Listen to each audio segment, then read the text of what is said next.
Hey, my name is Rabbi Mordechai Yosef ben Avraham, and I just want to bring a positive thought going into this week. And the thought is based around this idea of service, right? Like, what is service? What is as it relates to individual responsibility, and how do we attach greatness to our service, right? So the idea is like, service is people who do things for others. They help other people out. Their work may include improving the lives of other people. A lot of people who work in the public sector, in politics, things, they look at their work as a form of service to their community. But how do we understand the idea of greatness and spiritual greatness as it relates to service? There's a famous idea.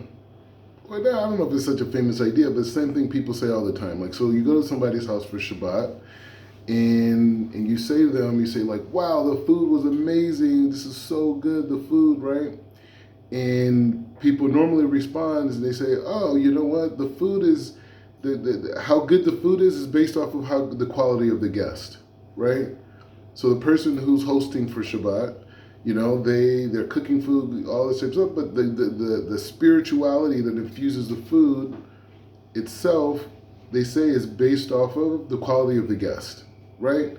So I'm cooking, the quality of the food has to do with who's coming to my house. So the more connected the people are to the Torah and to happiness, the simcha of Shabbos and Oneg Shabbos, those people, they influence the food that's being made. This is what people say. Is there a source? I don't know. But this is what people say, right? There's another idea as it relates to charity, right? Charity. So I had a rabbi say to me once, he said, the people who have the most success in life are big charitable givers. But how does it work? So at the beginning of each year, Rosh Hashanah, you think about how much charity you want to give, right? So like, say if a person says, you know what, I want to give $10 million in charity, right? So we know tzedakah is, normally, around 10% of a person's income, right? 10%. So if I say I'm going to give $10 million in charity, that means that the creator of the universe has to give me $100 million to be able to do that, right? Because it's 10%. So the amount that I'm focused on giving determines the rest of the money that I make, right? This idea. So here's a story, kind of brings everything together. So there's a story about a group of beggars, right? They were living, in this particular town in Europe, and they were beggars, but they were guys. They were somewhat knowledgeable people about the Torah. They were observant. They just didn't have a lot of resources. So a group of the beggars decided to leave the town that they were in to go somewhere else, and maybe they could go and find, resources, opportunities, for their life, their well-being, right? So as they're walking, one of the beggars, let's say his name is Jonathan, right? And so Jonathan's a little bit older than the rest of the beggars. And actually Jonathan, he learned a lot about spirituality, these different things, right? So this is what he says to him. He says, okay, you guys, other beggars, he says, you guys are going to go into this town ahead of me. And you're going to go around the town and you're going to tell this town that this big rabbi is coming here and he does miracles and he knows how to heal and he's changed everything. He's a humongous person and he's going to be coming here in the next day, right? And that's your job, to go around and tell everyone, knock on every door and tell them this big rabbi's here and he knows how to do healing and all these meditations and all this Kabbalah stuff, right? We heard this before.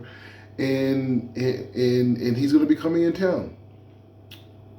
And so people are going to come to us and they're going to ask me to do healing prayers for them and to talk to Hashem on their behalf and to do certain meditations on their different wounds. And as they do it, we're going to collect a ton of money, right? We're going to collect a ton of money. We're going to stay there for like a week or so, and the people are going to be excited that I'm there, and I'm going to do all this thing, a big dog and pony show, and everyone's going to give us tons of money, and we're going to leave with a lot of money, and we'll be able to sustain ourselves.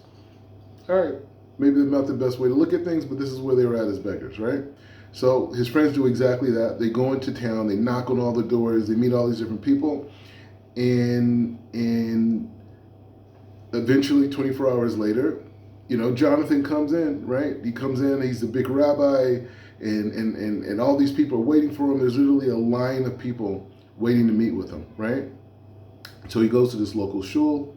He's there, and he says, hey, this other beggar says, whoever wants help, you know what? Come in starting in the morning, come to the shul, and he's going to be there, blah, blah, blah. So he wakes up in the morning, there's a huge line. Like, you can't imagine, like, how many people there are. Like, hundreds of people are standing in line with all these different issues. So all these people start to meet with the rabbi, and he does blessings and prayers and this and all these types of things. And so what happens? Is that as he's giving these blessings, people start immediately experiencing miracles. This person couldn't walk. Now they could walk better after his blessing. This person had a problem with seeing. Now they could see better. This person was sad and depressed, and now through meeting this Rav, they feel better. Like, all these miracles happened. Some people left and came back and said, oh my God, Rav, you changed my life, this whole thing. And so people just kept giving more and more tzedakah, right? Tons of money. They're just collecting, and he's just giving more bracha, more miracles. So they help all the people that they can. And so him and other beggars collect all the money, and then they leave. They leave the town, right? They said, the Rav has to go. He has to go somewhere else. We have to leave. So as they're leaving, they leave this town, and the people, the other beggars, turn to Jonathan, and they're like, what just happened? How did all these miracles happen? What's going on? Like, how could this happen? Like, this whole thing, right? Like, what's going on? So Jonathan explained to him like this.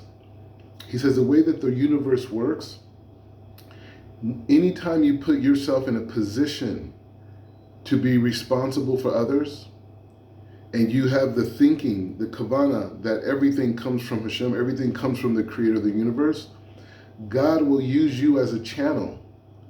No matter who you are, no matter what you've done in life, no matter what you have accomplished or you haven't accomplished or what mistakes you made, no matter who you are, as soon as you put yourself in a position of service for other people, God uses you as a channel for them. Not because of you, not because you warrant it and you're so important and you're so this and all these different types of dynamics. It's like, no, the people who you're going to be standing in front of, they deserve it. And so therefore God is going to put the knowledge in your mouth. He's going to put the love in your heart. He's going to allow you to expand your spiritual vessel to be able to receive light and to pass it on.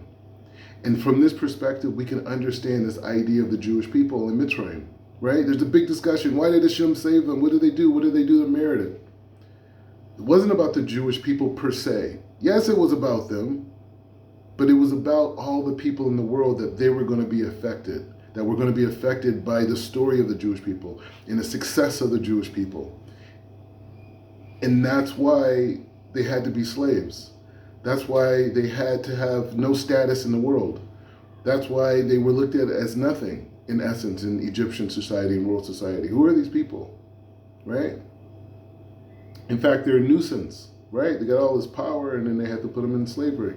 So the point is just saying that when we think about the importance and the significance of who we are as people, it's only in reflective to the amount of service that we're doing for other people and how much we're helping other people. And based off of that effort, that determines our greatness. A king and a queen have an empire, right? So is the king great and the king or the queen great? Or is the fact that they are put in a position to be responsible for the security and the sustenance of the people of their empire? And so therefore, they wear a crown because it's just them and Hashem, right? Just them and the Creator. So when we think about ourselves, when we think about our lives, and we think about service going forward in life, we have to think about who are we impacting? Who is counting on us? Who needs the efforts that we're doing? And how much are we aware that we're only here as channels for the Creator Himself? Hashem is using us as a vehicle to help other people. And so the amount of people that we're helping and how in depth that help is, that determines our greatness. Not how we see ourselves, not how we look in the mirror, not how people address me or how people, revere what I have to say. No. Greatness is your service to other people. In the veracity and the vastness of that service determines how great you are in the eyes of the Creator. Have an amazing week, and have in mind that our greatness has only to do with the service of our fellow men. Shova Tov.